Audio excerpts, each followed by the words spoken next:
이미 체포자가 비상계엄이 해제됐고 이거 명단을 이용해서 더 이상 사용할 데가 없는데 또 증인은 아까 미친 짓이다까지 했던 메모를 다시 정서한 이유가 뭡니까? 위치 추적을 위해서 필요한 것은 아닐 테고 이미 제가 미친 비상계엄이 짓이라 해제됐기 때문에 그렇다면 증인은 이 어떤 다른 목적, 정치적으로 활용하거나 어떤 증인의 입지를 확보하기 위한 목적으로 작성했던 건 아닙니까? 그 메모지로 어떤 정치적 입지를 만들 수 있죠? 아니란 말이죠. 아닙니다. 네. 그 메모지에 아까 말한 1조, 2조 추차 검거, 방접사, 구금시설 감금 조사 등에 기재한 이유는 뭐 기억력을 되살려 넣기 위해서 기재한 겁니까? 왜 기재한 겁니까? 아침부터 저녁까지 여러 정보 보고를 받다 보면 아침에 받은 정보 보고를 가끔 잊어버릴 때도 있습니다. 제가 아니 보기에는 이미 이때는 비상계엄도 메모해 놓은 해제되고 예. 뭐 특별히 이게 사용할 데가 없는 것인데 굳이 왜 또 정리를 해놨냐고 묻는 겁니다. 정보적인 차원으로 해도 방첩사령관이 비상계엄 때 한 뭐 그러면 그런 일이 있었다는 것을 적어 놓은 겁니까? 아니 10여 명의 계속 수백 묻겠습니다. 명의 인원을 체포하려고 했다고 하면 최소한 이런 사람들이 이렇게 했다는 부분 정도를 기억하고 있어야겠다고 그걸 생각하지 기억할 이유가 있나요? 국정원의 대공수사권이 언제 없어졌죠? 지난 정부에 없어졌던 것 같습니다. 안보조사국은 언제 생겼습니까? 안보수사국은 이번 정부가 생긴 다음이었던 것 같습니다. 안보조사국은 2차장 산하인가요? 예, 2차장 산하입니다. 그 메모지에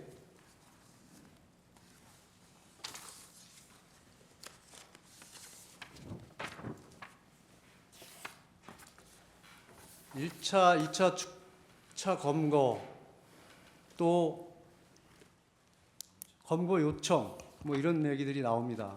근데 여인영 사령관은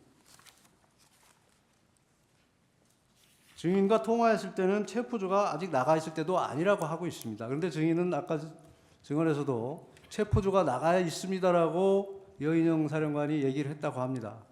그건 맞지 않는데 상식적으로 어떤가요? 글쎄 저는 그냥 이야기한 대로 들었기 때문에 그 체포조의 어떤 동선이나 이런 부분 이야기한 대로 적은 것이 아니고 당초 메모에 증인이 특정 목적을 가지고 이걸 기재해 넣은 것이라고 볼 수밖에 없습니다. 왜 그러냐면 이게 체포조 출동 시간과도 맞지 않고 방첩사의 구금 시설도 없고 지난 기일에 재판관님께서 물었을 때 검거 요청은 아닌데 검거 지원 요청을 잘못 기재했다고 했습니다. 여러 가지가 상식에 반합니다. 그렇다는 것은 이것이 조작되거나 특정한 목적으로 작성됐다는 것을 설명하는 이유가 그것밖에 없다고 생각한다는 것입니다.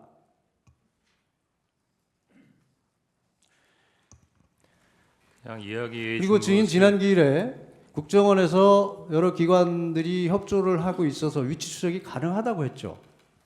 법적인 절차에 따르고 그 관련 협력기관과 협력하면 가능하다고 했습니다. 국정원에 수사권이 없는데 가능할까요? 대공수사권은 대공 혐의자를 잡을 때 하는 부분이지만 국제범죄에 관련된 부분은 국제범죄자에 대한 부분에 있어야 법적인 조치를 할 수 있죠. 자체 위치 추적 장비가 있습니까? 없는 걸로 알고 있습니다. 그럼 결국 위치 추적을 하려면 통신사에 요청을 해야 되고 영장을 받아야 되는 것은 맞죠? 통상 제가 알기로는 소방청이 위치 추적을 정확히 한다고 들었습니다. 소방청에서 위치 추적을 한다고 들었습니까? 예, 소방청하고 경찰청과 협조해서 한다고 들었던 것 같습니다. 경찰청, 소방청의 위치 추적도 모두 통신사의 협조 없이는 불가능합니다. 영장을 발로 받아야 가능합니다. 예, 제가 직접 위치 추적을 해보지 않아서 그 부분까지는 잘 모르겠습니다. 그러면 증인이 여인영 사령관으로부터 위치 추적 요청을 받았을 때, 네. 위치 추적 확인이든 요청을 받았을 때, 그러면 위치 추적을 하려고 했습니까? 아니면 여인영 사령관에게 뭐라고 답변을 했습니까? 거기에 대한 답은 하지 않고 다 명단을 들은 다음에 어떻게 해라고 물었습니다. 뭐 예를 들어서 위치 추적을 하든 어떻게든 어떻게 하면 어떻게 해 했더니 저에게 직접 전화를 주십시오 이렇게 이야기했던 것으로 기억됩니다. 결국 결론적으로 보면 증인이 할 수 없는 일을 요청받았다는 것이네요. 그렇다면 증인은 그건 우리가 할 수 없는 일이다라고 분명히 얘기했어야 될 것이고, 특히 이거 미친 짓이다까지 생각이 들었는데 그거에 대해서 어떻게 해라고 묻는 것이 상식에 부합하나요?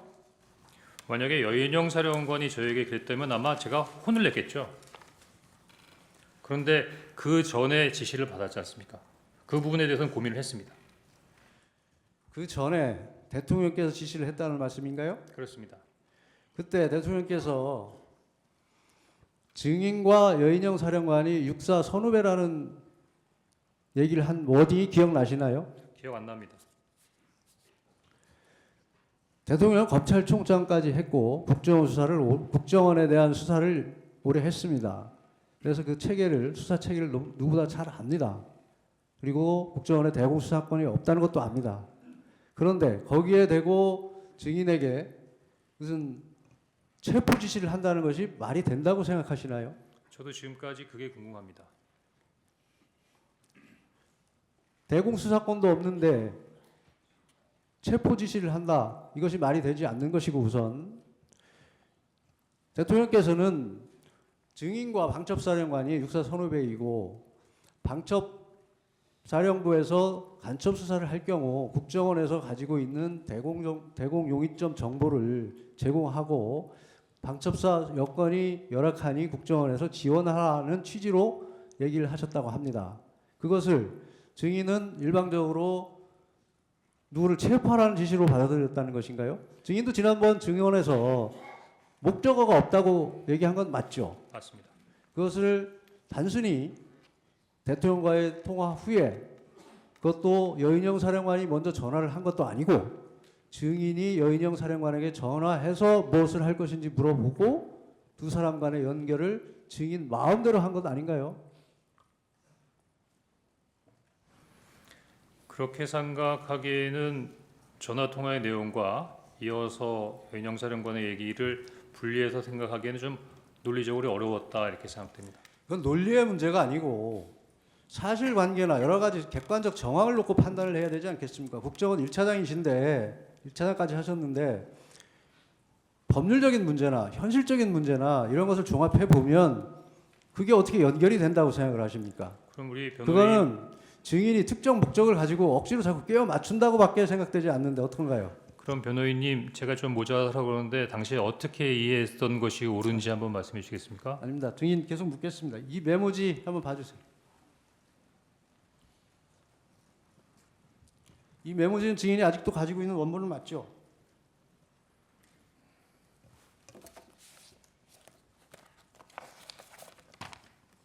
예, 가지고 있습니다.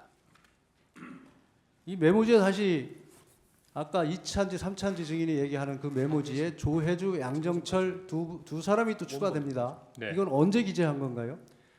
아까 말씀드린 대로 12월 11일 오후에 검찰 조사를 받으면서 검사가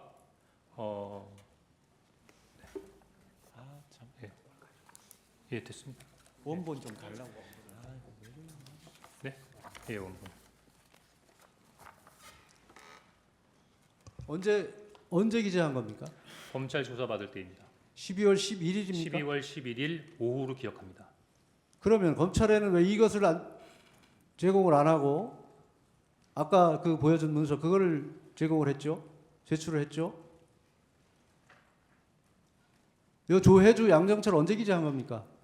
조혜주, 양정철 검사님께 이 메모를 설명하는 과정에서 제출했습니다. 증인이 검찰에 제출한 메모지에는 조혜주, 양정철 이 가필된 부분이 없습니다. 그러니까 그때 제출했습니다. 검찰에 아마 제출했습니다. 아마 검찰에 조혜주, 양정철이 없다 그러면 먼저 사진을 찍으시고 제가 나름대로 이렇게 설명을 하는 부분에서 여기 14명인데 2명이 없네요. 그래서 제가 조혜주, 양정철이라고 적어 넣어 드린 것 같습니다. 그럼 검찰에서 그 문서를 확보를 못했다는 얘기인가요? 아니 그때 이미 사진을 찍으셨던 걸로 기억되는데요. 제가 얘기하는 거는 도리어 증인이 해임 통보를 받은 게 12월 5일 16시경이 맞죠? 맞습니다. 일단은 그만하시고 또 하시죠. 예.